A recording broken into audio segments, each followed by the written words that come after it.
ಜ್ಞಾನೋಕ್ತಿಗಳು 18ನೇ ಅಧ್ಯಾಯ 16ನೇ ವಚನ 18-16 సమయంలో బైబిల్ వాళ్ళు తెరిస్తే చదువుతున్నాం చూడండి. అనుకూలతకు శ్రీమంతర సాన్నిధ్య ప్రవేశకు హల్లెలూయా. గిఫ్ట్ అంటే ఎవరికి ఇష్టం, ఎంతమందికి ఇష్టం? Gift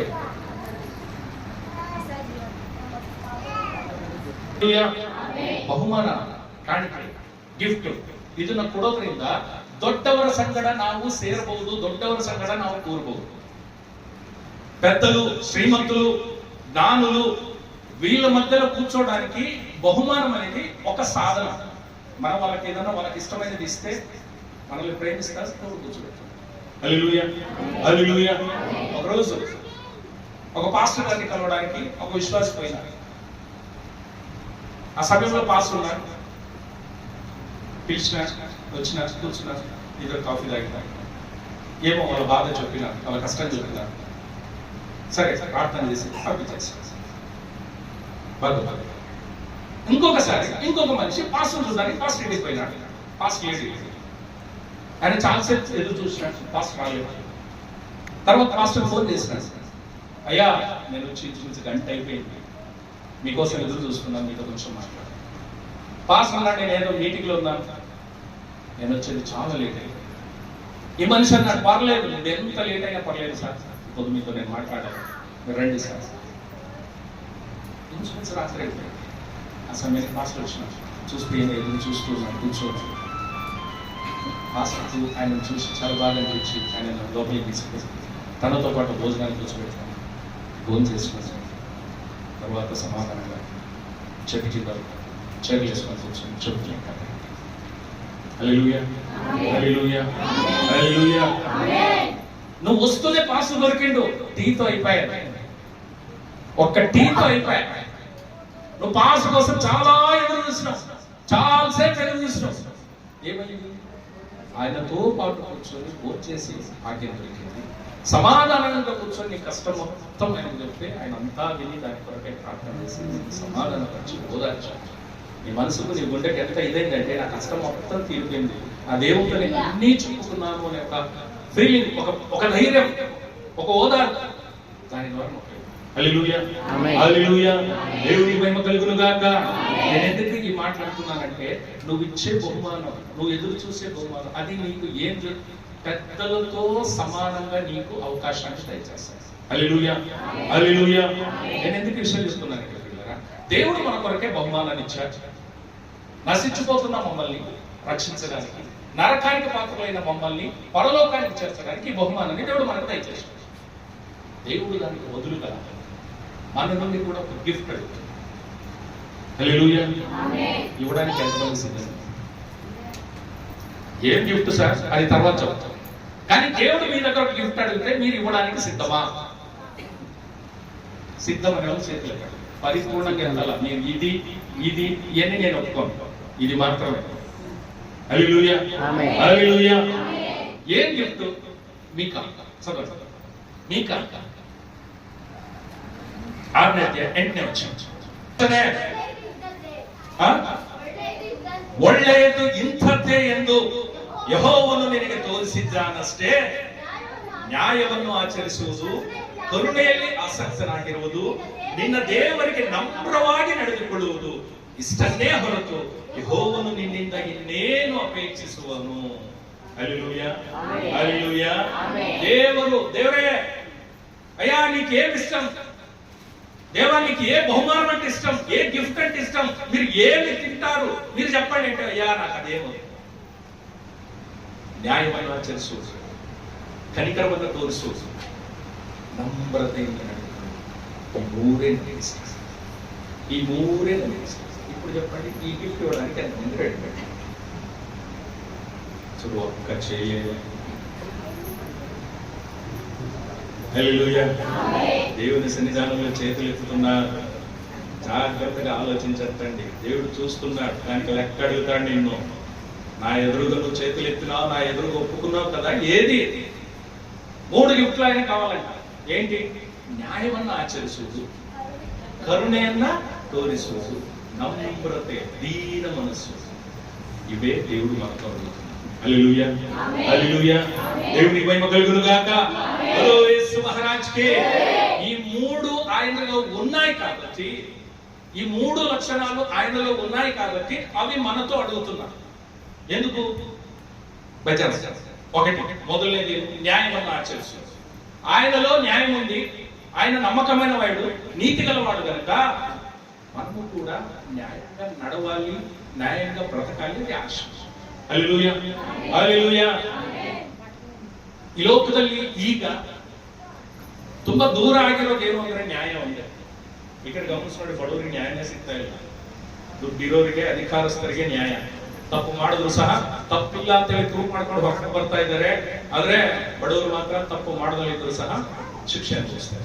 hallelujah, hallelujah. ದೇವರಿಗೆ ಮಹಿಮೆ ಕಲುಗುನು ಗಾಕ. ಈ ಲೋಕದಿಂದ ನ್ಯಾಯ ಅನ್ನೋದು ಕಣ್ಮರೆ ಆಗಿರಬಹುದು ಪ್ರಿಯ ಸಹೋದರ ಸಹೋದರಿ, ಆದ್ರೆ ದೇವರನ್ನ ನಂಬಿರುವ ನೀನು ನ್ಯಾಯವನ್ನು ಆಚರಿಸುವುದೇ ನನ್ನ ಆಸೆ, ನನಗೆ ಕೊಡುವ ಬಹುಮಾನ. Hallelujah, hallelujah. ದೇವರಿಗೆ ಮಹಿಮೆ ಕಲುಗುನು ಗಾಕ. ಯೆಶಾಯ ಬರೆದ ప్రవాదన గ్రంథ దయచేసి పదే పదే లేచిన ప్రవాదన గ్రంథ 61ನೇ ಅಧ್ಯಾಯಕ್ಕೆ వచ్చాము. ನಾನು ನ್ಯಾಯವನ್ನು ಪ್ರೀತಿಸುತ್ತೇನೆ, ಕೊಳ್ಳೆಯನ್ನು ಅನ್ಯಾಯವನ್ನು ದ್ವೇಷಿಸುತ್ತೇನೆ. ಸತ್ಯಸಂಧತೆಯನ್ನು ಅನುಸರಿಸಿ ಇವರ ನಷ್ಟಕ್ಕೆ ಪ್ರತಿಫಲವನ್ನು ಕೊಚ್ಚು ಇವರೊಂದಿಗೆ ನಿತ್ಯವಾದ ಒಡಂಬಡಿಕೆಯನ್ನು ಮಾಡಿಕೊಳ್ಳುವನು. Hallelujah, hallelujah, hallelujah. ಯೆಹೋವನೆಂಬ ನಾನು న్యాయವನ್ನು ప్రీతిಸುತ್ತೇನೆ అంటే అర్థమైంది, దేవుడు న్యాయాన్ని ప్రేమిస్తున్నాడు. ఏ సహోదర సహోదరి, ఎవరు ఎలా మాట్లాడినా పర్లేదు, ఎవరు ఎలా న్యాయం తీర్చినా పర్లేదు, నువ్వు మాత్రం న్యాయమైనదే చేయాలి, న్యాయమైన వైపే నువ్వు ఉండాలి. నీ నోటి ద్వారా, నీ ఒక నడక ద్వారా న్యాయమే కనపడాలి. హల్లెలూయా. నీ వ్యాపారంలో ఉండొచ్చు, నీ ఉద్యోగంలో ఉండొచ్చు, నీ కుటుంబంలో ఉండొచ్చు, నీ యొక్క జీవితంలో ఉండొచ్చు, ప్రతి విషయంలోనూ సహా న్యాయమైనదే జరిగించు. ఇది దేవుని ఆశ, ఇది దేవుడికి ఇచ్చే బహుమానం. హల్లెలూయా, హల్లెలూయా. అడ వాక్యం చెప్తుంది, యెహోవను న్యాయವನ್ನು ప్రీతిಸುತ್ತಾನೆ. ಅಂದ್ರೆ అర్థ దేవుడు న్యాయాన్ని ప్రేమిస్తున్నాడు. తన బిడ్డలకు ఎవరు అన్యాయం చేసినా ఊరుకోడు. మొదట గుర్తుపెట్టుకోండి, దేవుడు న్యాయವನ್ನು ప్రీతిస్తున్నాడు అంటే అర్థం ఏంటంటే, తన బిడ్డలైన మనకు ఎవరైనా అన్యాయం చేస్తే మన పక్షాన ఆయన నిలబడతాడు, మనకు అన్యాయం జరగకుండా కాపాడు. ఒకటి. రెండో విషయం ఏంటి తెలుసా? దేవుని బిడ్డలమైన మనం అన్యాయము చేస్తే అప్పుడు కూడా దేవుడు ఊరుకోడు. దేవుని బిడ్డలు అనిపించుకున్న మనకు అన్యాయం జరిగినా దేవుడు ఊరుకోడు, మనమే అన్యాయం చేసినా దేవుడు ఊరుకోడు. మీకు ఒక ఎగ్జాంపుల్ చెప్తాను. ఎస్తేరు గ్రంథంలో మొర్దెకై, హామాను అనే ఒక ఇద్దరు మనుషులు ఉన్నారు. హామాను సేనాధిపతి, మొర్దెకై ఒక సామాన్య సైనికుడు. కానీ ఈ హామాను వచ్చినప్పుడల్లా మొర్దెకై అక్కడ ఉండే సైనికులు ప్రతి ఒక్కరు సహా అతనికి వంగి వంగి నమస్కారం చేసేవారు. కానీ మొర్దెకై మాత్రం అతను దేవుని బిడ్డ. దేవుని వాక్యం ఏం చెప్తుంది తెలుసా? నిన్న ದೇವರನ್ನಲ್ಲದೆ ಬೇರೆ ಇನ್ಯಾರಿಗೂ ನೀನು ಅಡ್ಡ ಬೀಳಬಾರದು, నమస్కరించలు బారదు, పూజించలు బారదు. అంటే అర్థమేంటి? ఇంకొకరికి ఎవరు నువ్వు నమస్కారం చేయకూడదు. అందరూ బట్టి అతను పోతుంటే అందరూ వంగి వంగి నమస్కారం చేస్తే చక్కగా నిలబడుతుంది. ఈయన చూసి ఒక్కడు నాకు నమస్కారం చేయడు. వాని ఒక్కరి మీద కోపం, వాని ఒక్కరి మీద ద్వేషంతో అది ఎంత వరకు పోయిందంటే, టోటల్ యూదా జనాంగాన్ని, యూదా కులాన్ని మొత్తం నాశనం చేయాలని పర్మిషన్ తీసుకొని వచ్చిండు రాజు దగ్గర నుంచి. మొర్దెకైని ఉరేయాలని ఒక 50 అడుగుల ఎత్తైన ఒక ఉరికంబాన్ని సిద్ధపరిచారు. ఆమా దేవుడి బిడ్డలకు అన్యాయం జరుగుతుంది, దేవుడు ఊరుకుంటాడా? ఊరుకోడు. పరిస్థితి ఎలా మారిపోయింది అంటే, ఎస్తేరు ద్వారా కార్యాలు జరిగించాడు. ఎస్తేరు ద్వారా దేవుని ఒక ఏది ప్రసన్నతను, దేవుని ఒక కార్యాన్ని ఆ సమయంలో ఆ రాజ్యంలో జరిగింది. రాజు మారిపోయినాడు, ఎస్తేరు మారిపోయింది. పరిస్థితులు ఎలా మారిపోయినాయంటే, హామాను మొర్దెకై కొరకు ఉరికంబాన్ని సిద్ధపరిస్తే అదే ఉరికంబంలో మొర్దెకై బదులుగా హామానే అతనికి ఉరి వేసి. హల్లెలూయా, హల్లెలూయా. దేవునికి మహిమ కలుగును గాక. వాక్యం తెరిచి చూపిస్తే చాలా సమయం పడుతుంది కాబట్టి నేను అలాగే చెప్తున్నాను. నేను ఎందుకు విషయం చెప్తున్నా అంటే, దేవుడు తన బిడ్డలకు అన్యాయం జరిగితే ఊరుకోడు. ఎందుకంటే దేవుడు న్యాయాన్ని ప్రేమిస్తున్నాడు. ఒక విషయం. రెండో విషయం ఏంటంటే, తన బిడ్డలు ఎవరికైనా అన్యాయం చేసినా సహా దేవుడు ఊరుకోడు. దావీదు హర్షవను తెలుసు కదా, ఇంకొకరి భార్య మీద ఆశపడి మోసపడి ఆమెను చడిపి ఆమె ప్రెగ్నెంట్ అవడానికి కారణమయ్యారు. దేవుడు ఊరుకున్నాడా? దావీదు నా కొడుకు, నా బిడ్డ, నా హృదయానుసారుడు, నేను మనసులో అనుకున్నది నాకంటే ముందే తెలుసుకునేవాడు, ఏదో తెలియక పాపం చేసాడు ఫోన్లే అనుకున్నాడా? లేదు. బాగా పెట్టుకోండి, దేవుడు న్యాయాన్ని ప్రేమిస్తాడు కాబట్టి తన బిడ్డలకు ఎవరు అన్యాయం చేసినా ఊరుకోడు, తన బిడ్డలే అన్యాయం చేసినా సహా ఊరుకోడు. దావీదు తగిన ప్రతిఫలం అనుభవించి, శిక్షణ అనుభవించి, తన బిడ్డలు విచారులుగా మారి ఎన్నో కష్టాలు పడి, అయ్యా నీ ఆత్మను నాలో నుండి తీయొద్దు, నీ యొక్క సంఘం నుండి, నీ యొక్క సన్నిధి నుండి నన్ను వెయ్యొద్దు అని దేవుని దగ్గర కన్నీళ్లతో అడిగి మొరపెట్టి అడుగులో ఉత్త కాళ్ళతో తిరిగి ఈ శిక్షలన్నీ అనిపిస్తున్నప్పుడు దేవుడు చెప్పు. హల్లెలూయా, హల్లెలూయా. దేవునికి మహిమ కలుగును గాక. గ్లోరీ యేసు మహారాజ్కి. దేవునికి ఏమి ఇష్టం అంటే న్యాయాన్ని జరిగించడం ఇష్టం, న్యాయాన్ని ప్రేమించడం ఇష్టం, న్యాయమైనదే మనం చేయాలనేది దేవునికి ఇష్టం. హల్లెలూయా, హల్లెలూయా. దేవునికి మహిమ కలుగును గాక. యోహాను బోధిన సువార్త, యోహాను 7వ అధ్యాయం 24 వచ్చిన 7వ అధ్యాయం 24వ వచనం. ತೋರಿದ್ದರ ಮೇಲೆ ತೀರ್ಪು ಮಾಡಬೇಡಿರಿ, ನ್ಯಾಯವಾದ ತೀರ್ಪು ಮಾಡಿರಿ ಎಂದು ಹೇಳಿದನು. ಹಲ್ಲೆಲೂಯಾ. ಏನು ಈ ಮಾತಿನ ಅರ್ಥ? ಕಣ್ಣಿಗೆ ತೋರಿದ್ದರ ಮೇಲೆ ತೀರ್ಪು ಮಾಡಬೇಡಿರಿ ಹಂಗಂದ್ರೆ, ಹಲೋ ನಿಮ್ಮನೆ ಕೇಳ್ತಾ ಇರೋದು, ಈ ಕಡೆ ಇರಲಿ ಗಮನ. ಕಣ್ಣಿಗೆ ತೋರಿದ್ದರ ಮೇಲೆ ತೀರ್ಪು ಮಾಡಬೇಡಿರಿ ಅಂದ್ರೆ ನೀನು ಏನ್ ನೋಡ್ತೀನಿಯೋ, ನೀನು ಏನು ನೋಡ್ತಾ ಇದೆಯೋ ಅದೇ ನಿಜ ಅಂತ ಹೇಳಿದ್ರೆ ಅನ್ಕೋಬೇಡ, ತೀರ್ಪು ಮಾಡಬೇಡ ಅಂತ. ಕನ್ನಡದಲ್ಲಿ ಒಂದು ಗಾದೆ ಇದೆ, ಪ್ರತ್ಯಕ್ಷವಾದರೂ ಪ್ರಮಾಣಿಸಿ ನೋಡು ಅಂತ. ಹಲ್ಲೆಲೂಯಾ. ಹಂಗಂದ್ರೆ ಏನರ್ಥ? ನೀನು ಕಣ್ಣಾರೆ ಕಂಡ್ರು, ಕಿವಿಯಾರೆ ಕೇಳಿದ್ರು ಸಹ ಅದು ಹೌದಾ ಅಲ್ವಾ ಒಂದಕ್ಕೆ 2 ಸಲ ವಿಚಾರಣೆ ಮಾಡಿ ವಿವರಣೆ ಕೇಳಿ ಚೆಕ್ ಮಾಡ್ಕೊಂಡು ಆಮೇಲೆ ಅದನ್ನು ನಂಬೇಕಾ ಬಿಡ್ಬೇಕಾ ಡಿಸೈಡ್ ಮಾಡೋದು ಅಂತ ಅರ್ಥ. Hallelujah, hallelujah. ಪ್ರತ್ಯಕ್ಷವಾದರೂ ಪ್ರಮಾಣಿಸೋಣ. ನಿಮಗೆ ತುಂಬಾ ಚೆನ್ನಾಗಿ ಅರ್ಥ ಆಗ್ಬೇಕಂದ್ರೆ ಏಸನ್ನದ ಒಂದು ಉದಾಹರಣೆ ಆಗ್ತದೆ. ఏసన్నగారిని ఒక ఎగ్జాంపుల్ చెప్తాను మీకు అర్థమైంది. ఒకసారి మన సప్తా అనుకుందాం. సప్తా ఏసన్న గారి చర్చ్. ఇప్పుడు నా ప్లేస్ లో ఏసన్న గారు ఉన్నారు. ఈ చర్చికి ఏసన్న పాస్టర్, సప్తా ఆ చర్చిలో ఉంది. సప్తాకు వయసు వచ్చినప్పుడు ఏసన్న గారిని నిలబడి పెళ్లి చేసినారు. పెళ్ళైన తర్వాత సప్తా తన భర్తతో మొగుడింటికి వెళ్ళిపోయింది. హల్లెలూయా. 1 నెల 2 సంవత్సరాలు అయింది. 2 సంవత్సరాల తర్వాత సప్తా ప్రెగ్నెంట్, డెలివరీ కొరకు పుట్టింటికి వచ్చింది. నామోడికి వచ్చింది. ఇక్కడే డెలివరీ అయింది. ఒక అందమైన బిడ్డ పుట్టింది. కొన్నాళ్ళ తర్వాత బిడ్డను ఎత్తుకుని చర్చికి వచ్చింది. హల్లెలూయా. నా చర్చ్, మా అయ్యగారు యేసన్న సంతోషంగా చర్చికి వచ్చింది. చర్చికి వస్తే చిన్న బిడ్డను ఊరుకుంటారా? కలెక్ట్ చేస్తారు. ఏడుస్తుంటే యేసన్న ఏమన్నాడంటే, మా ఆకలితో ఏడుస్తున్నాడేమో, బయటికి తీసుకుపోయి పాలన తాగి. సప్తా బిడ్డనెత్తుకొని పోయింది. బయటికి పోతే వంటి ఎండ, ఎక్కడ జాగలేదు, ఎడన్నా కూర్చొని పాలు తాగుతామన్నారు. యేసన్నకు పెళ్లి కాలే, ఆయనకి ఇల్లు లేదు, ఇల్లు అవసరమూ లేదు. ఆయన కావాల్సిందే చెప్పి పడుకోవడానికి ఒక చిన్నది రూమ్. చర్చ్ అనక ఒకటి చిన్నది రూమ్ ఉన్నది యేసన్న పడుకోవడానికి. ఆడొక మంచం, ఒక టేబుల్ తప్ప ఇంకేమీ లేదు. ఈమె పోయింది మంచం మీద, యేసన్న పడుకునే మంచం మీద కూర్చొని బిడ్డకు పాలు తాగుతారు. ఈ పిల్లలు పాలు తాగేటప్పుడు బొమ్మ మాత్రం ఊరికి ఇట్లే కూర్చొని పాలు తాగవు. ఏదో ఒకటి చేస్తుంటారు. జుట్టు లాగుతాయి, సెరుగులు లాగుతుంది, ఏదో ఒకటి చేస్తారు. సప్తా పూలు పట్టుకొని లాగే. కొన్ని పూలు మంచం మీద పడిపోయింది. పూలే కదా, పెద్దలు పట్టించుకోలేదు. పాలు తాగుతూ అట్లే నిద్రపోయింది పాప. బిడ్డ నిద్రపోయింది కదా అంటారు. బిడ్డ నిద్ర మళ్ళీ వచ్చి చర్చలో వచ్చింది. చర్చ అంతా అయిపోయింది. ప్రార్థన అంతా అయిపోయినాక మన గౌతమి, లక్ష్మి ఇలాంటి వాళ్ళు నవ్య చర్చ్ క్లీన్ చేశారు. ఎవరో ఒకరు అందరూ చర్చ్ అంతా క్లీన్ చేశారు. అట్లే పోయి యేసన్న వాళ్ళ రూమ్ కూడా క్లీన్ చేయడానికి పోయింది. చూస్తే యేసన్న పడుకుంటే మంచం మీద పూలు పడి ఉన్నాయి. యేసన్న నేను దేవుడు అనుకున్నాను రా స్వామి. యేసన్న ఇలాంటి పనులు చేస్తాడు. కోరుకుంటారా? ఒకసారి చెప్తున్నాను, ಸತ್ಯನ್ನದು ಬಾಯಿಂದ ಹೊರಗಡೆ ಬರೋದ್ರೊಳಗೆ ಸುಳ್ಳು ಊರು ಸುತ್ತು ಬಂದಿರುತ್ತಿದ್ದ. ಹಲ್ಲೆಲೂಯಾ. నిజం సత్యం అనేది మన పెదవులు దాటి బయటికి వచ్చే లోపు అబద్ధం ఊరు రౌండేసి వచ్చేది. ఊరుకుంటుందా? ఊరంతా తెలిసిపోయింది, చర్చ్ మొత్తానికి తెలిసిపోయింది. ఇంచు మించు 2000 మంది ఉన్నారు చర్చిలో. ఈ దెబ్బకు ఈ విషయం తెలుస్తాను జస్ట్ ఒక 100-150 మంది వస్తారు. దేశం మీద నమ్మకం అందరు నిలబడి దేశం మీద దిక్కు తోచలేదు. ఎక్కడ తప్పు జరిగింది? ఎందుకు నాకు ఈ శిక్ష దేవా?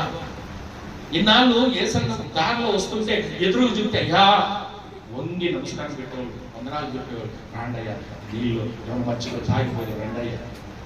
ఇప్పుడు ఆయన వస్తున్నాడంటే వస్తుండడు రా అనుకొని అక్కే చక్కే వాళ్ళ బాధ కుమిలిపోయిండు. ఎందుకు నేనేం తప్పు చేసిన? ఎందుకు రా నాకు ఈ శిక్ష? ప్రార్థన చేసిన దగ్గర కన్నీళ్ళు పెట్టినాడు. ఎందుకంటే దేవా ఎక్కడ సమస్య జరిగింది అర్థమవుతాడు. సత్తా బిడ్డలెత్త మోయింది పోయింది. సంవత్సరం రాలే, క్రిస్మస్ పండుగ వచ్చింది. వాళ్ళ అమ్మ ఫోన్ చేసి వచ్చే రాయే పండుగ నీ మోని పిలిచిపోయినాయి అంటే వచ్చేవాడు. ఒక సంవత్సరం తర్వాత నేను ఊరికి వచ్చిన చర్చ రావాలి కదా క్రిస్మస్ పండుగకి. చర్చికి వచ్చి చూస్తూ 100-150 మంది ఉన్నారు చర్చిలో. 2000 మంది ఉండే చర్చిలో 100-150 మంది ఉంటారు అంతే. ఏమైపోయింది?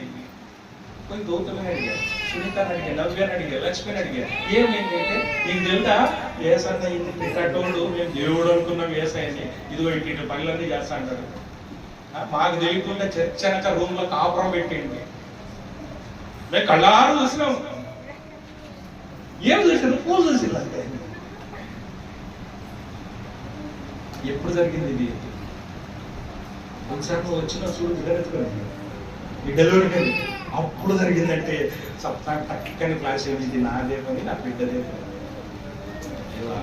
అన్యాయంగా ఆయన మీద మోపము నిందలు మోపి ఇంతమంది ఆయన నుంచి దూరం అయిపోయిండ్రు, సంఘం నుంచి దూరం అయిపోయిండ్రు అని ఆయనకు వాళ్ళే బాధ అనిపించి సీదా ఏసన్న దగ్గరికి పోయింది. అయ్యా ఆ రోజు ఇదిగో మీరే అన్నారు బయటికి పోయి పాలు దాపుకో అంటే నేను మీ రూమ్ పోయి మీ మంచం మీద పడుకోబెట్టుకొని నేను ఇట్లా పాలు దాపుతుంటే పూలు కొన్ని ఆడే పడిపోయినాయి. అది నా బిడ్డ చేసిన పని అయ్యా. నా ద్వారా సంఘం పాడిపోయింది. నా ద్వారా మీకు చెడ్డ పేరు వచ్చి నన్ను దయచేసి క్షమించండి.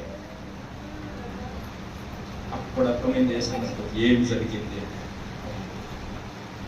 ప్రార్థన చేసేమా జరిగేదని ఇంత డ్యామేజ్ జరిగిపోయింది. ఇప్పుడు ఏం చేయాలి? దేవుడు నాకు సమాధానం చెప్పారు. సప్తం పోయింది. మళ్ళీ గౌతమి పెట్టుకున్నది, లక్ష్మి పెట్టుకున్నది, వాళ్ళు వీళ్ళు ఎవరు అందరినీ పెట్టుకున్నారు. అందరికీ చెప్పింది ఎందుకు అన్యాయంగా ఆయన మీద ఇంత నింద మోపుతున్నారు, ఇదిగో ఇది జరిగింది అని అంటే అప్పుడు వాళ్ళందరూ తప్పు తెలుసుకొని మళ్ళీ ఏసన్న దగ్గరికి వస్తే ఏసన్న అన్నారు మా రైట్ రైట్ ఇంటి మీదకి తీసుకుపోయాను. ఇంటి మీదకి తీసుకుపోయి ఒక పేపర్ ముక్క దాన్ని తీసుకొని ఒక పేపర్ చూడేది ఎంత బాగుంది బయట దీన్ని చెప్పమన్నా చెప్పి గాలికి ఎగరేసి పోయి వాటిని ఏర్కొని రాపోయి గాలికి అన్ని ఎగిరిపోయినాయి. పేపర్ షిప్నేకి యాన్ని చేరుకొస్తావు. నువ్వు చేసిన పని అలాంటిదే. కళ్ళారా చూడకుండా జస్ట్ పూలు చూసి నా క్యారెక్టర్ డిసైడ్ చేసిన ఊరు నిండా చెప్తున్నా. ఎంత శాస్త్రం తెలుసు. ఎంతమంది సంఘానికి ఇంచు మించు 1.5 కంటే 1.5 కంటే ఎక్కువ మంది సంఘానికి రాకుండా నిలబడిపోయారు. ఎంత శాస్త్రమో తెలుసు. ఇంకా వాళ్ళందరికీ నిజం చెప్తే రప్పేయడానికి సాధ్యం. ಪ್ರತ್ಯಕ್ಷವಾದರೂ ಪ್ರಮಾಣಿಸಿರುವುದು ಕಣ್ಣಿಗೆ ಕಂಡದ್ದನ್ನು ನೋಡಿ ತೀರ್ಪು ಮಾಡಬೇಡಿ. హల్లెలూయా హల్లెలూయా దేవునికి మహిమ కలుగునుగాక. హలో యేసు మహారాజ్ కి. మళ్ళీ ఆయన తిరిగి ఆ ఆత్మలన్నింటినీ సంపాదించుకోవడానికి ఎంతో కాలం సమయం పట్టింది. హల్లెలూయా. దయచేసి దేవుని న్యాయాన్ని ప్రేమిస్తారు. మనం న్యాయమే జరిగించాలి. వాక్యం చెప్తుంది చెవులార విన్నది కళ్ళార చూసి అదే నిజమని అనుకోకు. మన కళ్ళు కూడా మనకు ఒకసారి అబద్ధాలు చెప్తారు. మంచిది చెడుగా కనపడవచ్చు. ఆలోచించు, విచారించు, తర్వాత తీర్మానించు. హల్లెలూయా హల్లెలూయా దేవునికి మహిమ కలుగును గాక. యాకోబు మంచోడా? ಏಷಾವ್ ಸಂಶಯ ಅವ್ರು ಸರ್ ಅಲ್ಲ,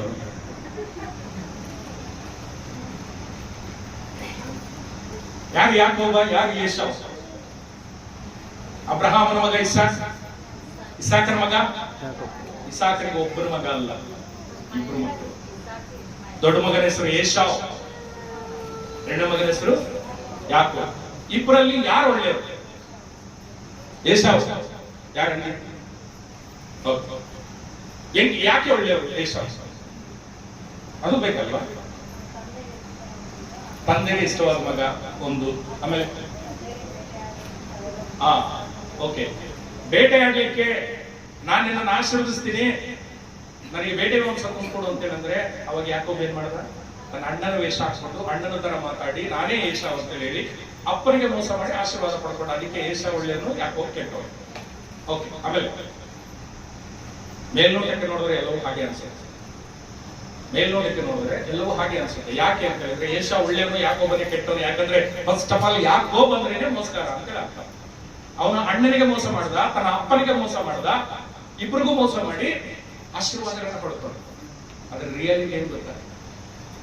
ನಾವು ಹಾಡಾಡುವಾಗ, ನಾವು ವಾಕ್ಯ ಕೇಳುವಾಗ ಅಬ್ರಹಾಮನ ದೇವರು, ಇಸಾಕನ ದೇವರು, ಯಾಕೋಬನ ದೇವರು ಅಂತ ಹೊರತು ಏಷಾವನ ದೇವರು ಅಂತ ಹೇಳಲ್ಲ. ಹಾಗಿದ್ರೆ ಅರ್ಥ ಏನು? ದೇವರು ಯಾರನ್ನ ಆರಿಸ್ಕೊಂಡಿದ್ದಾರೆ? ಯಾಕೋಬನ. ಮತ್ತೆ ಏಷಾವ್ ಯಾಕೆ ಬಿಟ್ರು? ಯಾಕೆ ಬಿಟ್ರು ಏಷಾವನ? ಒಂದು ವಾಕ್ಯ ಹೋಗಿ ಗೊತ್ತಾಗುತ್ತೆ. ಇಬ್ರಿಯರಿಗೆ ಬರಬೇಕು. ಇಬ್ರಿಯ 12-16 ಲಕ್ಷ అంటే భ్రష్టుడు వ్యభిచార. ఏం చేసినట్టు అలాంటి మీరందరూ అంటున్నారు ఏమని? ఏషావు మంచోడు, యాకోబు చెడ్డోడు అని. కానీ దేవుడు ఏమంటున్నాడంటే ఏషావు భ్రష్టుడు, వ్యభిచారి. పైకి చూడడానికి ఏషావు మంచోడులా కనపడుతున్నాడు, నిజమే, యాకోబు చెడ్డోడులా కనపడుతున్నాడు. కానీ దేవుడు యాకోబుని ఎన్నుకున్నాడు, ఏషావును వదిలేశాడు. ఎందుకంటే ఏషావు భ్రష్టుడు, ఏషావు వ్యభిచారి.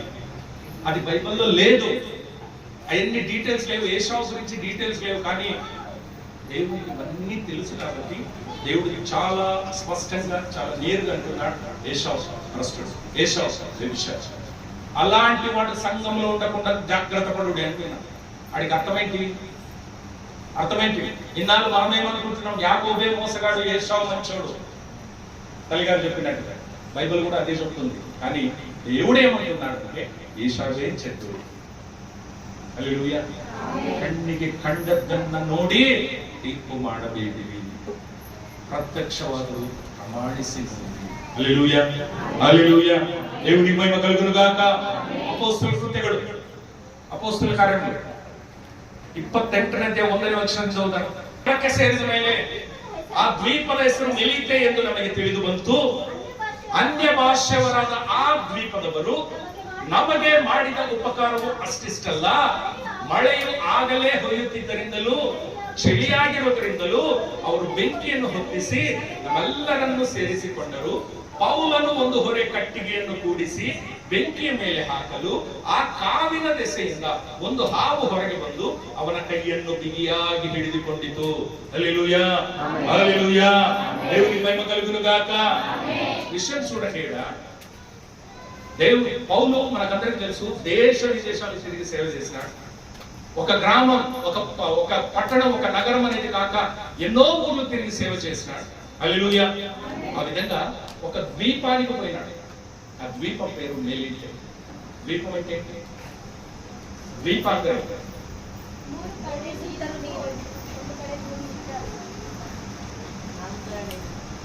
ನಾಲ್ಕು ಕಡೆ ನೀರು, ಮಧ್ಯದಲ್ಲಿ ಭೂಮಿ, ಸುತ್ತ ನೀರಿದೆ, ಮಧ್ಯದಲ್ಲಿ ಊರಿದೆ ಅಥವಾ ಭೂಮಿ ಇದೆ ಅಂತ ಹೇಳಿದ್ರೆ ಅದನ್ನು ದ್ವೀಪ ಅಂತ ಹೇಳ್ತಾರೆ. ಆ ದ್ವೀಪದಲ್ಲಿ ಒಂದು ಹಳ್ಳಿ, ಆ ಹಳ್ಳಿ ಹೆಸರು ಮೆಲೀತೆ. ಹಲ್ಲೆಲೂಯಾ.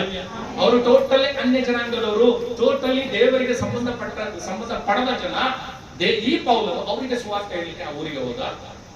ಸಾಯಂಕಾಲ ಮಳೆ ಆಗಿದ್ದು ಬಿದ್ದು ನಿಂತು ಹೋಗಿದ್ದು, ಚಳಿ ಆಗ್ತಿತ್ತು. ಊರಿನ ಜನ ಎಲ್ಲ ಚಳಿ ಕಾಯಿಸ್ಕೊಂಡು ಕೂತ್ಕೊಂಡಿದ್ದಾರೆ. ನೀವು ಬನ್ನಿ ನಮ್ ಜೊತೆ ಚಳಿ ಕಾಯಿಸ್ಕೊಂಡು. ಈ ಪೌಲನ್ ಏನ್ ಮಾಡ್ದ ಅಂತ ಹೇಳಿದ್ರೆ, ಈತನು ಕಾಡಿಗೆ ಹೋಗಿ ಒಂದ್ ಸ್ವಲ್ಪ ಕಟ್ಟಿಗೆಗಳನ್ನ ಕೂಡಿಸ್ಕೊಂಡು ಆ ಕಟ್ಟಿಗೆಗಳನ್ನು ಸಹ ತಂದು ಆ ಚಳಿ ಕಾಯಿಸ್ಕೊಂಡಿದ್ರಲ್ಲ ಆ ಬೆಂಕಿಯಲ್ಲಿ ಹಾಕಿ ಅದ್ರ ಪಕ್ಕದಲ್ಲಿ ವಿಚಿತ್ರ ಏನಂದ್ರೆ, ಈತನು ಎತ್ಕೊಂಡ್ಬಂದ ಸೌದೆ ಒಳಗೆ ಒಂದು ಹಾವಿತ್ತು. ಅದು ಅವನಿಗೆ ಗೊತ್ತಿಲ್ಲ. ಆ ಕಟ್ಟಿಗೆಗಳನ್ನ ತೆಗೆದು ಬೆಂಕಿಯಲ್ಲಿ ಹಾಕಿದ ತಕ್ಷಣ ಆ ಕಾವಿಗೆ, ಆ ಬಿಸಿಗೆ ಆ ಹಾವು ಹೊರಗಡೆ ಬಂದು ಪೌಲನ ಕೈಯನ್ನ ಸುತ್ತಕೊಂಡು ಕೈಗೆ ಕಚ್ಚಿತು. ಆ ಹಾವು ಆತನಿಗೆ ಕಚ್ಚಿದ ತಕ್ಷಣ ಆ ಊರಿನ ಜನ ಇವರನ್ನ ಪ್ರೀತಿಯಿಂದ ಬರಮಾಡಿಕೊಂಡು, ಬನ್ನಿ ಚಳಿ ಕಾಯಿಸ್ಕೊ ಬನ್ನಿ ಅಂತ ಹೇಳಿ ಸುತ್ತ ಜಾಗ ಕೊಟ್ಟು ಪ್ರೀತಿಯಿಂದ ನಡ್ಕೊಂಡ್ರಲ್ಲ, ಆ ಜನ ಏನಂತೇಳಿ ಮಾತಾಡ್ಕೊಂಡ್ರು ಗೊತ್ತಾ? ಮುಂದಕ್ಕೆ ಹೋದರೆ ಕಟ್ಟಿಗೆಯನ್ನು ಕೂಡಿಸಿ ಬೆಂಕಿಯ ಮೇಲೆ ಹಾಕಲು ಆ ಕಾವಿನ ದೆಸೆಯಿಂದ ಒಂದು ಹಾವು ಹೊರಗೆ ಬಂದು ಅವನ ಕೈಯನ್ನು ಬಿಗಿಯಾಗಿ ಹಿಡ್ಕೊಂಡಿತ್ತು. ಆ ಜಂತು ಅವನ ಕೈಯಿಂದ ಜೋತಾಡುವುದನ್ನು ದ್ವೀಪದವರು ನೋಡಿ, ಈ ಮನುಷ್ಯನು ಕೊಲೆಪಾತಕನೇ ಸರಿ, ಸಮುದ್ರದಿಂದ ತಪ್ಪಿಸಿಕೊಂಡು ಬಂದರೂ ನ್ಯಾಯವು ಇವನನ್ನು ಬದುಕಗೊಳಿಸಲಿಲ್ಲವೆಂದು ತಮ್ಮೊಳಗೆ ಮಾತಾಡಿಕೊಂಡರು. ಆದ್ರೆ ಪೌಲನು ಆ ಜಂತುವನ್ನು ಬೆಂಕಿಯೊಳಕ್ಕೆ ಚಾಡಿಸಿ ಬಿಟ್ಟನು, ಅವನಿಗೆ ಏನೂ ಕೇಡಾಗಲಿಲ್ಲ. ಇವನು ಬಾತು ಹೋದಾನು, ಇಲ್ಲವೇ ಅಕಸ್ಮಾತ್ ಆಗಿ ಸತ್ತು ಬಿದ್ದಾನು ಎಂದು ಅವರು ನೋಡಿಕೊಂಡೇ ಇದ್ದರು. ಬಹಳ ಹೊತ್ತು ನೋಡಿಕೊಂಡಿದ್ದ ಮೇಲೆ ಅವನಿಗೆ ವಿಕಾರವೇನೂ ಆಗಿಲ್ಲವೆಂದು ಕಂಡು ಬೇರೆ ಯೋಚನೆ ಉಳ್ಳವರಾಗಿ ಇವನು ಒಬ್ಬ ದೇವರು ಎಂದು ಹೇಳಿಕೊಂಡರು. Hallelujah, hallelujah. ಪ್ರತ್ಯಕ್ಷವಾದರೂ ಪ್ರಮಾಣಿಸಿ ನೋಡು, ಕಣ್ಣಿಗೆ ಕಂಡದ್ದೇ ಸತ್ಯ ಅಲ್ಲ. ಪೌಲನು ಕಟ್ಟಿಗೆಗಳನ್ನ ತಂದು ಆ ಕಟ್ಟಿಗೆಗಳನ್ನ ಹೊಲೆ ಮೇಲೆ ಹಾಕ್ತ ಅದರೊಳಗಿದ್ದ ಒಂದು ಹಾವು ಹೊರಗಡೆ ಬಂದು ಅವನಿಗೆ ಸುತ್ತಕೊಂತ ಅವನಿಗೆ ಕಚ್ಚಿತು. ಆ ಹಾವು ಕಚ್ಚಿದ್ರೆ ಏನು ಶರೀರ ಬಾತು ಹೋಗುತ್ತೆ. ಆ ಹಾವು ಕಚ್ಚಿದ್ರೆ ಮನುಷ್ಯ ಸತ್ತೋಗ್ತಾನೆ. ಹಾವು ಕಚ್ಚಿದ್ದನ್ನ ದ್ವೀಪದವರು ಸುತ್ತ ಚಳಿ ಕಾಯಿಸ್ಕೊಂಡು ಕೂತ್ಕೊಳ್ತಿದ್ದಾರೆ. ಜನ ನೋಡಿ ಏನಂದ್ರೆ ಗೊತ್ತಾ, ಇವನೊಬ್ಬ ಕೊಲೆಗಡಕ ಇರ್ಬೇಕು, ಇವನೊಬ್ಬ ಪಾಪಿ ಇರ್ಬೇಕು, ಅದಕ್ಕೋಸ್ಕರನೇ ದೇವರು ಇಂಥ ಶಿಕ್ಷೆ ಕೊಟ್ಟಿದ್ದಾರೆ. ಸಮುದ್ರದಿಂದ ತಪ್ಪಿಸ್ಕೊಂಡ, ಸಮುದ್ರದಲ್ಲಿ ಸಾಯ್ಬೇಕಿತ್ತು, ಅಲ್ಲಿ ತಪ್ಪಿಸ್ಕೊಂಡ. ಆದ್ರೆ ಇಲ್ಲಿ ದೇವರು ನ್ಯಾಯ ತೀರಿಸಿದ್ರು. ಈಗ ಒಂದು ಸತ್ತ ಹಾಗೆ ನೋಡ್ತಾ ಇದ್ದಾರೆ, ಸತ್ತೋಗ್ತಾನೆ ನೋಡ್ತಾ ಇದ್ದಾರೆ. ಮೈ ಊದ್ಕೊತಿದ್ದೆ, ಬಾತ್ ಹೋಗ್ತಿದ್ದೆ ನೋಡ್ತಾ ಇದ್ದಾರೆ. ಎಷ್ಟು ತಂದ್ರು ಪೌಲನಿಗೆ ಏನೂ ಆಗ್ಲಿ. ಅದುವರೆಗೂ ಬೈಕೊಂಡವರು, ಅದುವರೆಗೂ ಏನೇನೋ ಮಾತಾಡ್ಕೊಂಡವರು. ಈಗ ಅನ್ಕೋತಾ ಇದ್ದಾರೆ ಏನಂತ, ಇದನ್ನು ದೇವರೇ ಸರಿ.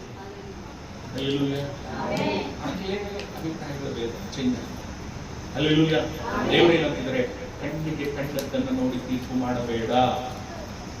ಇವ್ರು ಕಂಡಾಗಿ ಹಾವು ಏನೋ ಬೈ ಚಾನ್ಸ್ ಅದರೊಳಗೆ ಇತ್ತು, ಬಂದು ಕಚ್ಚಿದ ಮಾತ್ರಕ್ಕೆ ಇವ್ರಿಗೆ ಏನೋ ಆಗ್ಬಿಟ್ಟಿದೆ, ಇವ್ರು ಕೆಟ್ಟವನು, ಇವ್ರು ಕೊಲೆಪಾತಕ, ಇವ್ರು ಭ್ರಷ್ಟ, ಇವ್ರು ಪಾಪಿ ಡಿಸೈಡ್ ಮಾಡಿ. ಇದು ಅಲ್ಲ, ಕಣ್ಣಿಗೆ ಕಂಡದ್ದನ್ನು ನೋಡಿ ತೀರ್ಪು ಮಾಡಬೇಡಿರಿ. Hallelujah, hallelujah, hallelujah. ಇನ್ನು ಒಂದೇ ವಿಷಯ ಆಗಿದೆ, ದೇವರು 3 ತೀರ್ಪು ಕೇಳೋದು, ನಾವಿಂದ ನ್ಯಾಯದಲ್ಲಿ ಇದ್ದೀವಿ. హల్లెలూయా హల్లెలూయా దేవుని మహిమ కలుగును గాక. హల్లెలూయా యేసు మహారాజ్ కి. దేవుడా నీకేం ఇష్టం, నీకేం కావాలి, ఏ గిఫ్ట్ ఇస్తే, ఏ బహుమానం ఇస్తే నీకు సంతోషం అంటే దేవుడు అంటున్నా, న్యాయాన్ని జరిగించుట నాకు ఇష్టం, ఎందుకంటే నేను న్యాయాన్ని ప్రేమిస్తాను. హల్లెలూయా హల్లెలూయా. ఇది మొదటి విషయం. రెండో విషయం చూద్దాం. చూడండి, దేవుడు ಇರ್ತಾರೆ ಯಾಕೆ ಅಂದ್ರೆ ಕನಿಕರ ಅಥವಾ ಕರುಣೆ ಇದು ದೇವರ ಸ್ವಭಾವ, ದೇವರ ಲಕ್ಷಣ. దేవుడు ఉండేదే అలాగా. ఎందుకంటే ఈరోజు మనం ఆయన కనికరాన్ని పొందుకున్నాం కాబట్టి సమస్త పాపాలని వదిలేసి దేవుని సన్నిధిలో ఇలా మమ్మల్ని మనం తగ్గించుకొని కూర్చోండి. హల్లెలూయా హల్లెలూయా హల్లెలూయా. ఇది నా స్వభావం, కనికరము చూపుట నా స్వభావం. ఈ కనికరం ఈ లోకానికి అవసరం కాబట్టి ఈ లోకానికి వచ్చాను. ఈ కనికరం మీకందరికి అవసరం కాబట్టి మీకు ధారాళంగా కనికరాన్ని నేను మీకు ఇచ్చాను. ఇదే కనికరం లోకానికి అవసరం, సమాజానికి అవసరం, నీ బంధువులకు అవసరం, నీ స్నేహితులకు అవసరం, నీ తోడబుట్టిన వాళ్ళకి అవసరం. అందరూ బట్టి ఆ కనికరము చూపుటలో నువ్వు ముందుండు. ఇది దేవుడు చెప్తుండే మాట. మనం అలా ఉన్నామా? కనికరము చూపుటలో ముందున్నామా? హల్లెలూయా హల్లెలూయా హల్లెలూయా. దేవుని మహిమ కలుగును గాక. ఒక మనిషి ఒకే తప్పును 2 సార్లు చేస్తాడు. చెయ్యకూడని తప్పు, చెయ్యకూడని ఒక పెద్ద ఘోరమైన తప్పు, ఒకటే తప్పు 2 సార్లు చేసినాడు. 2 సార్లు చేసినందుకు ఆ మనిషికి జడ్జ్ ఉరిశిక్ష వేసినాడు. హల్లెలూయా.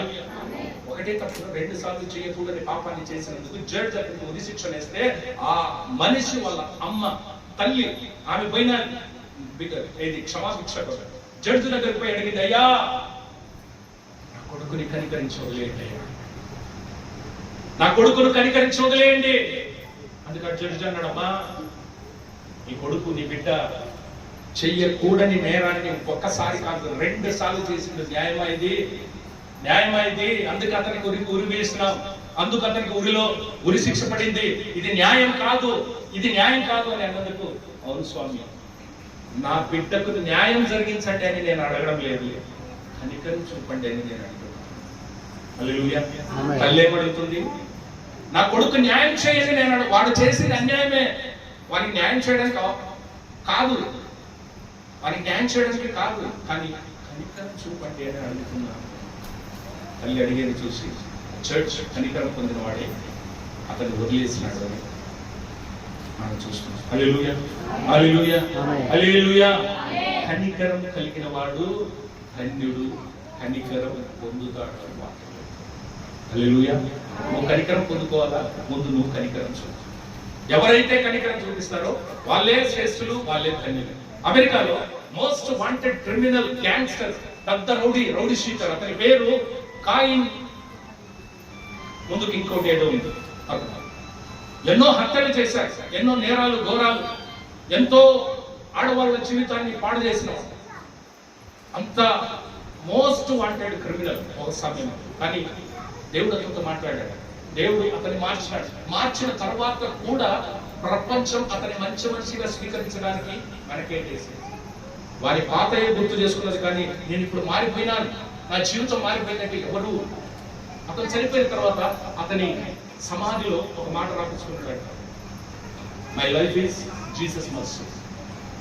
అంటే నేను బ్రతికింది దేవుని దయతో, దయ నుంచి. ఎందుకంటే ఈ లోకం నన్ను ద్వేషించింది, ఈ లోకం నన్ను ప్రేమించలేదు, ఈ లోకం నన్ను క్షమించలేదు, ఈ లోకాన్ని నన్ను అంతరాని వాడిగా దూరంగానే పెట్టింది, కానీ నన్ను ఎవ్వరూ స్వీకరించలేదు, ఎవరూ ప్రేమించలేదు, ఎవ్వరూ దగ్గరకు చేసుకోలేదు. కానీ ఒక్క యేసు స్వామి మాత్రమే నన్ను ప్రేమించాడు, నన్ను క్షమించాడు, నన్ను దగ్గరికి చేర్చాడు, నన్ను సమస్త తప్పుల నుంచి తీర్చి నన్ను మంచివాడిగా చేశాడు.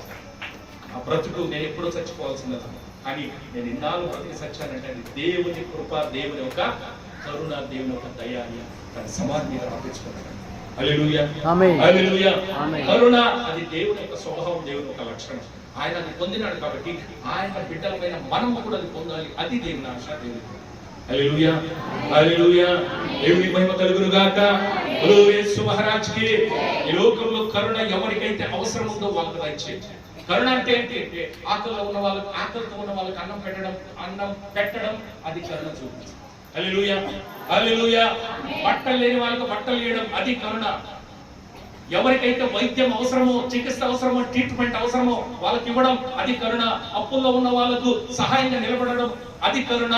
బాధలో, కష్టంలో, దుఃఖంలో ఉన్న వాళ్ళకు నేనున్నానంటూ వాళ్ళకి కొంచెం ఒక ఓదార్పు, ఒక ధైర్యాన్ని ఇవ్వడం అది కరుణ. ఇది మీరు చేయండి, నేను చేసిన మీరు చేయండి, ఇది దేవుడు చూడండి. హల్లెలూయా, హల్లెలూయా. దేవుని మహిమ కలుగును గాక. ఆమేన్. ఏంటి రెండోది కనికరము చూపు. హల్లెలూయా. మూడోది ನಮ್ರವಾಗಿ. ಏನು ನಮ್ರವಾಗಿ ನಡೆದುಕೊಳ್ಳುವುದು? ನಮ್ರವಾಗಿ ನಡೆದುಕೊಳ್ಳುವುದಂದ್ರೆ ಏನು? ದೇವರಲ್ಲೂ ಸಹ ಈ ಸ್ವಭಾವ ಇದೆ, ಅದನ್ನು ಸಹ ನಮ್ಮಲ್ಲಿ ದೇವರು ಕಾಣಬೇಕು ಅಂತ ಆಸೆ. హల్లెలూయా, హల్లెలూయా. మొదటి రెండు, ఒకటోది న్యాయం, రెండోది కనికరం. ಯಾರು ನ್ಯಾಯವನ್ನು ನಡೆಸುತ್ತಾರೋ, ಆಚರಿಸುತ್ತಾರೋ ಅವರು ಆಶೀರ್ವದಿಸಲ್ಪಡುತ್ತಾರೆ. ಯಾರು ಕನಿಕರವನ್ನು ತೋರಿಸ್ತಾರೋ ಅವರು ಲೋಕವನ್ನು ಆಳುತ್ತಾರೆ. హల్లెలూయా, ఆమేన్. ಮೂರನೇ ವಿಷಯ ನಮ್ರವಾಗಿ ವಿನಮ್ರವಾಗಿ ನಡೆದುಕೊಳ್ಳುವುದು. ಮತ್ತಾಯನ ಬರೆದ ಸುವಾರ್ತೆ 8ನೇ ಅಧ್ಯಾಯ, ಮತ್ತಾಯ 8ನೇ ಅಧ್ಯಾಯ. ಅವನು ಕಪರ್ನೌಮಿಗೆ ಬಂದಾಗ ದಂಡಿನ ಶತಾಧಿಪತಿಯು ಆತನ ಬಳಿಗೆ ಬಂದು, ಪ್ರಭುವೇ, ನನ್ನ ಆಳು ಪಾರ್ಶ್ವವಾಯುವಿನಿಂದ ಬಹಳ ಕಷ್ಟಪಡುತ್ತಾ ಮನೆಯಲ್ಲಿ ಬಿದ್ದಿದ್ದಾನೆ ಎಂದು ಹೇಳಿಕೊಂಡನು. ಆತನು ಅವನಿಗೆ, ನಾನು ಬಂದು ಅವನನ್ನು ವಾಸಿ ಮಾಡುತ್ತೇನೆ ಎಂದು ಹೇಳಿದ್ದಕ್ಕೆ ಆ ಶತಾಧಿಪತಿಯು, ಪ್ರಭುವೇ, ನೀನು ನನ್ನ ಮನೆಗೆ ಬರತಕ್ಕಷ್ಟು ಯೋಗ್ಯತೆ ನನ್ನಲ್ಲಿಲ್ಲ, ನೀನು ಒಂದು ಮಾತು ಹೇಳಿದರೆ ಸಾಕು, ನನ್ನ ಆಳಿಗೆ ಗುಣವಾಗುವುದು. Hallelujah, hallelujah, hallelujah. ಶತಾಧಿಪತಿ ಅಂದ್ರೆ ಏನು? ಶತಾಧಿಪತಿ ಅಂತ ಹೇಳ್ತೀವಿ. ఏంటి శతాధిపతి? శత ಅಂದ್ರೆ 100 ಜನ ಸೈನಿಕರಿಗೆ ಅಧಿಪತಿ, ಯಜಮಾನ. ಅಂದ್ರೆ 100 ಜನ ಪೊಲೀಸರಿಗೆ ಈಕ್ವಲ್ ಟು ಡಿಸಿಪಿ. ಈಗಿನ ಕಾಲದಲ್ಲಿ ಒಬ್ಬ ಡಿಸಿಪಿಗೆ ಸಮನಾದ ಮನುಷ್ಯ ಆತನ ಮನೆಯಲ್ಲಿ ಕೆಲಸ ಮಾಡೋ ಮನುಷ್ಯನಿಗೆ ಲಕ್ವ ಹೊಡೆದ್ರೆ ಪಾರ್ಶ್ವವಾಯು ರೋಗ ಬಂತು ಅಂತ ಹೇಳಿದ್ರೆ ಆತನ ಯೇಸು ಸ್ವಾಮಿ ಹತ್ರಕ್ಕೆ ಓಡಿ ಓಡಿ ಬಂದು, ಸ್ವಾಮಿ ನನ್ನ ಆಳಿಗೆ ಪಾರ್ಶ್ವವಾಯು ರೋಗ ಪಡೆದಿದೆ ಅಂತ ಹೇಳಿದ್ದಕ್ಕೆ ಯೇಸು ಸ್ವಾಮಿ ಏನಂದ್ರೆ ಗೊತ್ತಾ? ಅಯ್ಯೋ ಈ ಕಡೆ ನೋಡಿ, ಕೇಳಿಸ್ಕೊಳ್ಳಿ, ದಯಮಾಡಿ, ಮುಗೀತು. ನನ್ನ ಆಳಿಗೆ ಪಾರ್ಶ್ವವಾಯು ರೋಗ ಲಕ್ವ ಹೊಡೆದಿದೆ, ದಯಮಾಡಿ ನೀವು ಗುಣಪಡಿಸ್ಬೇಕು ಅಂತ ಹೇಳಿದ್ರೆ ಯೇಸು ಸ್ವಾಮಿ ಹೇಳಿದ್ರು, ನಾನು ಬರ್ತೀನಿ ನಡಿ ಮನೆಗೆ, ನಾನು ನಿಮ್ಮ ಮನೆಗೆ ಬರ್ತೀನಿ ನಡಿ. ಆತನಿಗೆ ಕೈ ಇಟ್ಟು ಮುಟ್ಟಿ ಪ್ರಾರ್ಥನೆ ಮಾಡಿ ಆತನಿಗೆ ಗುಣಪಡಿಸ್ತೀನಿ ಅಂತ ಹೇಳಿದ್ರೆ ಆ ಶತಾಧಿಪತಿ ಏನಂದ್ರೆ ಗೊತ್ತಾ? ಈಕ್ವಲ್ ಟು DCPಗೆ ಸಮಾನಾದ ಮನುಷ್ಯ, 100 ಜನ ಪೊಲೀಸರಿಗೆ ಯಜಮಾನನು ಅಧಿಪತಿ. ಆತನಂದ ಮಾತೇನು ಗೊತ್ತಾ? ನೀನು ನನ್ನ ಮನೆಗೆ ಬರತಕ್ಕಷ್ಟು ಯೋಗ್ಯತೆ ನನ್ನಲ್ಲಿಲ್ಲ. ಯಾರಂತಿರೋ ಮಾತಿದು? ಎಷ್ಟು ದೀನ ಮನಸ್ಸು ಒಂದು ಸಲಹುದ. ఒక 100 మంది పోలీసులకు అధికారి అంటున్నాడు, అయ్యా మీరు మా ఇంటికి వచ్చేంత స్తోమత నాకు లేదు, ఆ యోగ్యత నాకు లేదు. నాకు నమ్మకం ఉంది మీరు ఇక్కడి నుంచే ప్రార్థన చేస్తే అక్కడెక్కడో ఉండే నా మనిషి అతను బాగుపడతాడు. ప్రార్థన చేయండి అయ్యా. హల్లెలూయా, హల్లెలూయా, దేవునికి మహిమ కలుగును గాక. ఇది దీన మనసు. ఈ కాలంలో ఒక DCPకి సమం. ఈ కాలంలో ఒక DCP నీకు ఏమైతున్నాడు తెలుసా? ఒక పోలీసు జీప్ వేసుకొని పోయి వాడెవడో ఏసంటే ఎక్కడ ఉన్నాడు తీసుకురాపరా, ఇట్లే పోలీసులు ఇట్లే మాట్లాడి ఇట్లే అంటే. అని ఇక్కడ ఈ శతాధిపతి అంటున్నాడు, నువ్వు మా ఇంటికి వచ్చేంత యోగ్యత నాకు లేదు స్వామి. ఎంత తను తాను తగ్గించుకుంటుంది. ఇది ఈ దీన మనసు దేవుడు అవకాశం ఇస్తాడు. ఇది దేవుడు మన నుండి కోరుతున్న బహుమతి, గిఫ్ట్. హల్లెలూయా, హల్లెలూయా, దేవుని మహిమ కలుగును గాక. మత్తయి బರೆದ ಸುವಾರ್ತೆ 15ನೇ ಅಧ್ಯಾಯ 15ನೇ ಅಧ್ಯಾಯ 22. ಆ ಸೀಮೆಯಿಂದ ಕಾನಾನ್ಯರ ಒಳಗೊಬ್ಬಳು ಹೊರಟು ಬಂದು, ಸ್ವಾಮಿ ದಾವೀದನ ಕುಮಾರನೇ ನನ್ನನ್ನು ಕರುಣಿಸು, ನನ್ನ ಮಗಳಿಗೆ ದೆವ್ವದ ಕಾಟ ಬಹಳವಾಗಿದೆ ಎಂದು ಕೂಗಿಕೊಂಡಳು. ಆದರೆ ಆತನ ಆಕೆಗೆ ಏನು ಉತ್ತರ ಕೊಡಲಿಲ್ಲ. ಆಗ ಆತನ ಶಿಷ್ಯರು ಬಂದು, ನಮ್ಮ ಹಿಂದೆ ಕೂಗಿಕೊಂಡು ಬರ್ತಾಳೆ, ಆಕೆಯನ್ನು ಕಳುಹಿಸಿಬಿಡು ಎಂದು ಆತನನ್ನು ಬೇಡಿಕೊಂಡರು. హల్లెలూయా, హల్లెలూయా. ముందుకి నేనంతా ఓదన. మనకందరికీ తెలుసు యేసు స్వామి దగ్గరికి ఎవరు వచ్చినా స్వామి ఎవరిని కూడా ఉత్త చేతులు పంపలేదు, అవునా? మనకందరికీ తెలిసిన మాట. కానీ ఒక విషయం తెలుసా? యేసు స్వామి పరమ చండాలంగా నీచంగా ఒక స్త్రీ దగ్గర నడుచుకున్నాడు. అనరాని మాటలు అన్నాడు. ఇక్కడ ఒక్క బైబిల్లో కొన్ని సంగతులు నాకు చాలా ఇష్టం, చాలా చాలా ఇష్టం. ఈ సంఘటన కూడా ఈ సంఘటన ఇక్కడ ఏం జరిగిందంటే, యేసు స్వామి తన శిష్యులతో పాటు ఒక ఊరికి వచ్చాడు. ఆ ఊర్లో నడుచుకొని పోతుంటే ఒక ఆమె వెనకబడింది. అయ్యా నా కూతురు ఒక్కగా నా కూతురు, ఆమె దయ్యం పెట్టింది, దయచేసి ఆమె బాగు చేయండి. ఏం తెలుసా? దావీదు కుమారుడా, నజరేతు వాడా అరిసి అరిసి కేకలేసి పిలుస్తా అంటే యేసు స్వామి తిరిగి కూడా చూడలేదు, ఊరికి వెళ్ళిపోతుంది. ఎక్కడైనా దేవుడు ఇట్లా చేసిందా? ఇట్లా చేసిందా? ఒకసారి పిలిస్తే సాగు దేవుడు దిగొస్తాడు. కానీ ఇక్కడ వెనక పడిందే ఆమె, తిరిగి కూడా చూడడం లేదు. తిరిగి కూడా చూడడం లేదు ఆమె పక్క. శిష్యులు అంటున్నారు, ఆమె వెనకనే వస్తాడు, పోవడమే లేదు, వెనకెనకే వస్తుంది, ఆమెను పంపి స్వామి అంటే. దేవుడు ఏమన్నాడు తెలుసా? నేను నా బిడ్డల కొరకే వచ్చినాను, కానీ వేరే వాళ్ళ కొరక. నా బిడ్డలు ఇశ్రాయేల్ ప్రజలు, వాళ్ళ కొరకు నేను వచ్చినానే కానీ అన్ని జనుల కొరకు నేను రాలేదు. కానీ ఆమె చూస్తే వెనక వస్తూనే ఉంది, వస్తూనే ఉంది, వస్తూనే ఉంది. ముందుకు ఏమైంది తెలుసా? ఇంతవరకు వెనక వచ్చింది. ఇప్పుడు తొందరగా పరిగెత్తాలి. ఆమె ఎంతలా ఉన్నదో, ఎంత సమస్య ఉన్నదో మాకు తెలియదు. పరిగెత్త యేసు స్వామి కంటే ముందు వచ్చి యేసు స్వామికి అడ్డం పడిపోయాడు. అడ్డం పడి అన్నది, స్వామి నా కూతురు దయ్యం పడింది, నా కూతురు దయ్యం పడింది, దయచేసి మీరు బాగు చేయాలని. యేసు స్వామి ఏమన్నాడు తెలుసా? పిల్లలకి ఇవ్వాల్సిన రొట్టెల ముక్కల్ని కుక్కలకి వేయడానికి అయితే అన్నాడు. అంటే అర్థమేంటి? ఆమెను ఏమని పోలుస్తున్నాడు? నేను నా బిడ్డలకు ఈ రొట్టెలు ఇవ్వడానికి వచ్చినాను, దాన్ని తీసుకుపోయి నీలాంటి కుక్కలకు నేను ఇవ్వను అని అర్థం. స్వామి ఎంత కఠినంగా మాట్లాడాడు ఒకసారి ఊహించు. ఎంత కఠినంగా మాట్లాడాడు. నేను నా బిడ్డల కొరకు రొట్టెలు ఇవ్వడానికి వచ్చినాను, ఆ రొట్టె ముక్కలు తీసుకుపోయి కుక్కలకి వేసానా నా పిల్లలకి ఇవ్వకుండా? అంటే అర్థం ఏంటంటే, నేను నా బిడ్డల్ని ఇశ్రాయేలు ప్రజల్ని ఆశీర్వదించడానికి వచ్చినాను, కానీ అన్యుల్ని కాదు, అన్యులు కుక్కలతో సమానం అని అర్థం. కుక్క అని మమ్మల్ని ఎవరన్నా అంటే ఊరుకుంటాము. మన రియాక్షన్ ఎలా అంటారు అని ఆయన ఏం చేసుకుని అంటే అయ్యా ఇదిగో ఇది టేబుల్, ఈడ అమ్మగారు కూర్చోంటారు, ఈడ అయ్యగారు కూర్చోంటారు, చుట్టూ పిల్లలు కూర్చోంటారు. వాళ్ళు టేబుల్ మీద కూర్చొని ఫుడ్ భోజనం తింటున్నారు, రొట్టెలు తింటున్నారు. ఒక బిడ్డ చేతుల నుంచి బై ఛాన్స్ ఒక రొట్టె ముక్క జారి కింద పడింది. అవి కుక్కలు తింటాయి కదా సార్, అవి కుక్కలు తింటాయి కదా సార్. అట్లా అనుకోండి, ఒక ముక్క నాకు కూక మీద పడేయండి సార్, ఒక ముక్క అట్లా పడేయండి సార్ అంటే నిన్న ನಂಬಿಕೆ ಬಹಳ, ನಿನ್ನ ಮಗಳಿಗೆ దేవుని మహిమ కలుగును గాక. నమ్మకం చూస్తే మురిసిపోయింది యేసు కుక్కని అన్నా సహా కొంచెం కూడా నువ్వు ఏమి అనక మా నాకే నువ్వు ఎక్స్ప్లెనేషన్ ఇచ్చి ఉదాహరణలు చెప్పి జారి ఏదో చేయి జారి కింద పడిన రొట్టె ముక్కలు కుక్కలు తింటాయి కదా సార్. అట్లా అనుకోండి, జారి పడిన ఒక ముక్క నా కూతురు తిన్నది అనుకోండి, చేసిన కూతురు పరిచయం అంటే ఆమె దేవుడు యేసుస్వామి అన్నాడు, నీ నమ్మకం చాలా గొప్పది తల్లి, ఓ నీ కూతురు బాగైంది. ఈడన్నాడు ఎక్కడో ఉన్న వాళ్ళ కూతురు దయ్యం వదిలిపోయింది, ఆ బిడ్డకు బాగైంది. హల్లెలూయా. మనం ఎలాంటి దీన మనసు కలిగి అంటారు, ఇలాంటి దీన మనసు ఎవరు కలిగి ఉంటారో హల్లెలూయా హల్లెలూయా.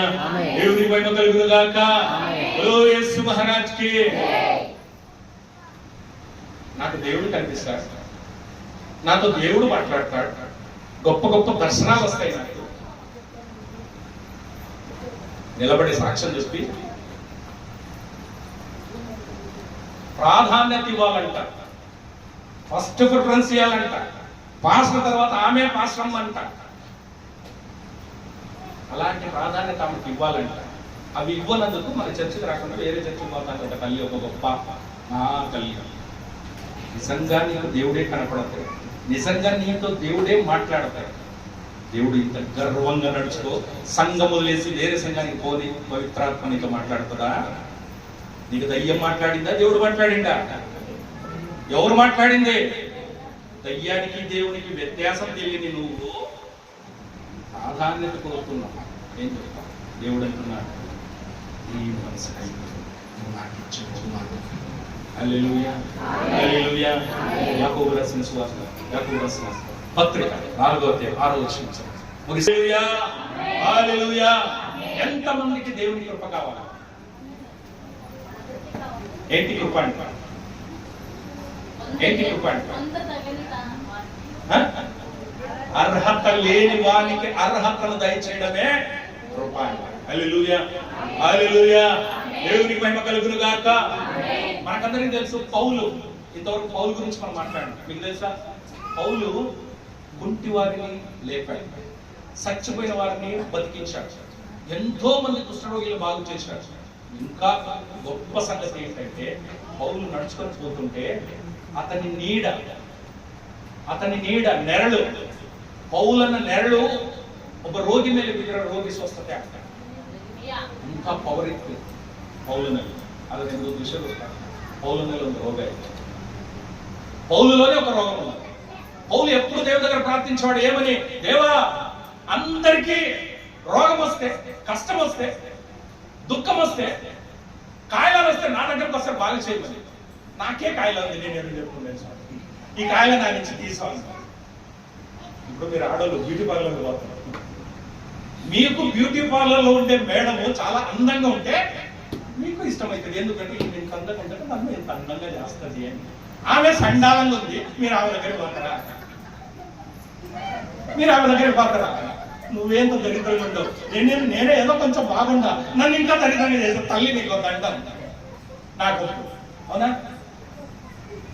పౌలు అదే కష్టం. ఇప్పుడు అందరూ రోగాల కొరకు బాగా చేసుకోవడానికి పౌలు దగ్గరికి వస్తున్నారు. పౌలుకే బాగా ఎవరు చెప్తారు? దేవుని దగ్గర కూర్చోరు, స్వామి ఇదిగో ఇది నా బాధ, అందరూ నా దగ్గరికి వచ్చాడు, అందరికి బాగా చేస్తున్నారు, నాకే బాగాలేదు స్వామి అంటే దేవుడు మనకు తెలుసా, నా కృప నీకు చాలు, నా కృప నీకు చాలు. హల్లెలూయా ಹಲ್ಲೆಲೂಯಾ. ನನ್ನ ಕೃಪೆ ನಿನಗೆ ಸಾಕು, ಬಲಹೀನತೆಯಲ್ಲಿಯೇ ಬಲವು ಪೂರ್ಣ ಸಾಧಕವಾಗುತ್ತದೆ. హల్లెలూయా. ఇప్పుడు చెప్పండి, ఎంతమందికి దేవుని ద్వారా దేవుడు మనతో అన్నారు, నా కృప నీకు చాలు. ఎంతమందికి ఆశ మాట అనిపించుకోవాలి? హల్లెలూయా, హల్లెలూయా. నా కృప నీకు చాలు. ఎవರಿಗಿది? ದೇವರು ಅಹಂಕಾರಿಗಳನ್ನು ಎದುರಿಸುತ್ತಾನೆ, ದೀನರಿಗಾದರೂ ತನ್ನ ಕೃಪೆಯನ್ನ ಕೊಡುತ್ತಾನೆ. ವಾಕ್ಯವನ್ನೇ ಚದುರುತ್ತಿದ್ದಾರೆ. అహంకారాన్ని దేవుడే ఎదిరిస్తాడు. అహంకారులను దేవుడే ఎదిరిస్తాడు, కానీ దీనుల్ని కృపతో ఆశీర్వదిస్తాడు. హల్లెలూయా, హల్లెలూయా. దేవా, నీకేది ఇష్టం? నీకు ఏ గిఫ్ట్ అంటే ఇష్టం? నీకు ఏమి ఇవ్వాలి స్వామి అంటే దేవుడు అంటున్నాడు, నాకు న్యాయం జరిగించుట ఇష్టం, కనికరము కలిగి ఉండుట నాకు ఇష్టం. మూడోది దీన మనసు, అది నాకు ఇష్టం. ఎవరైతే న్యాయం జరిగిస్తారో వాళ్ళు ఆశీర్వదింపబడతారు. ఎవరైతే కనికరము కలిగి ఉంటారో వాళ్ళు లోకాన్ని ఏలుతారు. ఎవరైతే దీన మనసు కలిగి ఉంటారో వాళ్ళకు దేవుని కృప విస్తారంగా. హల్లెలూయా, హల్లెలూయా. దేవుని మహిమ కలుగును గాక. యేసు మహారాజ్ కే. ఈ రోజు దేవుడు మనకిచ్చిన గిఫ్ట్, బహుమతి అయిన ఆయన శరీరం, ఆయన రక్తం దగ్గరికి మనం వచ్చినాం. దేవుడు తిరిగి మాట దగ్గర కొన్ని గిఫ్ట్లు అడుగుతున్నాడు. ఏ గిఫ్ట్ అంటే మొదటిది న్యాయం జరిగించడం, రెండోది కనికరం చూపుట, మూడోది దీన మనసు, నమ్రతతో నడుచుకోవడం. ఇవి కూడా ఇయ్యలేమా మనం దేవునికి? ఇవి కూడా మనం ఇయ్యలేమా దేవునికి? ఈరోజు నోరు తెచ్చి దేవుడు అడుగుతున్నాడు, ఈ మూడు నాకు ఇష్టం, ఈ మూడు నాకు ఇష్టం. నువ్వు ఇచ్చేదైతే నేను నిన్ను ఆశీర్వదిస్తాను. నువ్వు న్యాయం జరిగిస్తే నువ్వు ఆశీర్వదింపబడతావు. నువ్వు కనికరము చూపితే లోకాన్ని ఏలుతావు. నువ్వు దీన మనసు కలిగి ఉంటే నా కృప నీకు చాలా ఉంది. నేను నీకు నా కృప నీకు చేస్తాను. హల్లెలూయా, హల్లెలూయా. దేవుని మహిమ కలుగును గాక. ఏ సహోదర సహోదరి, దేవుని యొక్క అపారమైన కృపను బట్టి దేవుడు ఈ రోజు మీతో మాట్లాడింటే మూడు దేవునికి ఇస్తాను. దయచేసి ఇవ్వండి. దేవుడు నిన్ను దీవిస్తాడు, దేవుడు నిన్ను ఆశీర్వదిస్తాడు. దేవుడు అంటాడు, నీకు చాలు. హల్లెలూయా.